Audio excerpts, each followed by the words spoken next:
उठे थो। अच्छा, अहमद नवाज़ इनकलाबी साहिब इहा ॻाल्हि जेका अदीअ कई त सोशल मीडिया ते पाण तमामु घणो ईअं ज़िक्र बि कंदा आहियूं, मुख़्तलिफ़ मामलनि जी ॻाल्हि बि कंदा आहियूं, पर पाण अमली तौर ते हाणे वरी मैदान में न आहियूं निकिता। इहो थोरो घटि थी वियो आहे, फुक़दान थी वियो आहे। अमली तौर ते पाण अचूं ई कोन था मैदान ते, सोशल मीडिया ते ज़बरदस्त। जेकॾहिं ईअं हुजे हा पाण अमली तौर ते मैदान में नथा निकिरूं त इरशाद रांझाणी जो जेको क़त्ल थियो उन क़त्ल ते जेको आहे माण्हू पाण मुराद निकिरी आया, इहो सोशल मीडिया जो इस्तेमालु हो ऐं सोशल मीडिया जे करे निकिरी आया। त इन ॻाल्हि खे इन दलील सां रद्द थो कजे त अहिड़ी का बि ॻाल्हि न आहे थी। बाक़ी ईअं ज़रूरु आहे त जेके असांजा नौजवान अञा शऊर जे उन हद ताईं न आहिनि विया जेको माना दुनिया जे ॿियनि मुल्कनि जे अंदरि जेको सोशल मीडिया खे वॾो हथियार तौरु इस्तेमालु करे। ऐं छो सोशल मीडिया त आज़ादु आहे, उन ते त का बि माना बंदिश कोन्हे। ऐं जेके असांजो इलेक्ट्रॉनिक ऐं प्रिंट मीडिया आहे, ज़ाहिर ॻाल्हि उनजे रूल्स आहिनि, रेगुलेशन आहिनि, पेमरा आहे, ॿिया असां वटि पेमरा आहे, ॿियनि मुल्कनि में वरी पंहिंजा पंहिंजा इदारा आहिनि, त उन्हनि जे मथां कुझु न कुझु जेको आहे चेक इन बैलेंस आहे।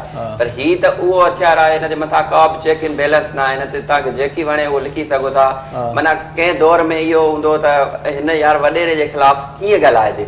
हाणे वॾेरो हुजे नंढेरो हुजे केर बि हुजे, जेको माण्हू ग़रीब आहे पोरियत आहे, उनजी जेका ॻाल्हि आहे उहो पंहिंजे वाल ते पोस्ट कयईं, हज़ारनि जे तादाद में उन ॻाल्हि खे उन माण्हू खणी पंहिंजे उन ते रखनि था ऐं आख़िर नतीजो इहो थो निकिरे उन पोरियत खे इंसाफ़ मिली थो वञे। हाणे इन खां वधीक सोशल मीडिया खे अञा ॿियो कहिड़े सगारो आहे। ऐं इन ॻाल्हि पाण अञा वधीक मथे नज़र कंदासीं त कश्मीर जे अंदरि जेको इंडिया कश्मीरनि ते ज़ुल्म पियो करे, त उहो असांजी जेका मीडिया आहे उहा ज़ाहिर ॻाल्हि आहे हर जॻह ते न पई पहुची सघे। हाणे सोशल मीडिया जे अचण खां पोइ हर माण्हू पाण रिपोर्टर थी वियो आहे। हाणे जॾहिं ज़ुल्म थो थिए माण्हू निकिरी था अचनि ऐं ज़ाहिर ॻाल्हि आहे मीडिया जे साम्हूं त ज़ुल्म बि न पिया करे सघनि न। जॾहिं को ज़ुल्म थिए थो वीडियो अची वियो ज़ाहिर थी वियो मैदान उहो अची थो वञे सोशल मीडिया ते, एॾो वायरल थो थी वञे त हू पाण माना परेशान था थियनि। कोई बर्मा जो किस्सो जेको सोशल मीडिया ते वीडियोस ॾिसी करे पाण माना रोइण जहिड़ा थी विया। सभु माण्हू माना ॾिसनि पिया त हिकिड़ो एॾो माना उते ज़ुल्म पियो थिए ऐं सोशल मीडिया उनखे एॾो खयो जो उहो ॻाल्हि ई माना सफ़ा दॿिजी थी वञे। सही त सोशल मीडिया हिकिड़ो असां वटि वॾो हथियार त आहे। इन हथियार खे सही नमूने सां जेका इस्तेमालु